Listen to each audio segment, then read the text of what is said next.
Même s'il s'en inquiète plusieurs, l'ex-cardiologue Guy Turcotte est un homme libre maintenant depuis 24 heures. Et Denis Thériault, la question qui est sur toutes les lèvres, évidemment, est-ce qu'il a pu sortir de l'Institut Philippe Pinel? Vous savez, Sébastien, c'est le mystère complet entourant le fait, est-il sorti ou non? C'est la confidentialité. C'est ce qu'on nous dit à l'Institut Pinel. Donc, pas question de nous dire à quel moment il va sortir si c'est déjà fait. Ce qu'on a appris, c'est que jusqu'à la fin de l'après-midi, il était à l'intérieur.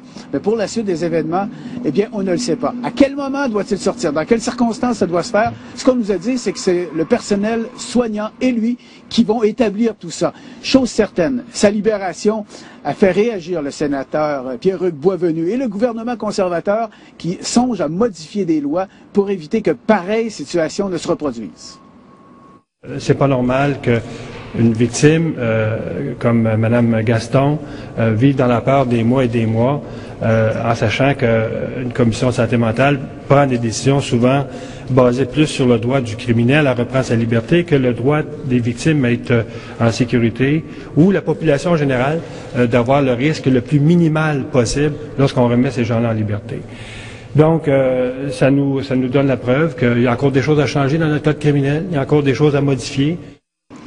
Bon, Denis, maintenant qu'il est libre, est-ce qu'il pourra retourner à la pratique médicale? Ben, hier, il a mentionné au comité là, que ce n'était pas une priorité, qu'il était ailleurs, si on veut. Reste que la journée qu'il décidera de le faire, s'il le fait, eh bien là, il y a un comité spécial au Collège des médecins qui va l'entendre, qui va étudier le dossier, et ça va être un processus assez rigoureux, merci, nous dit-on. Peut-être même examen psychiatrique et autres, et on parle même de stage en milieu de travail pour lui, s'il décidait de repasser à travers tout ce processus pour pouvoir reprendre la pratique de la médecine.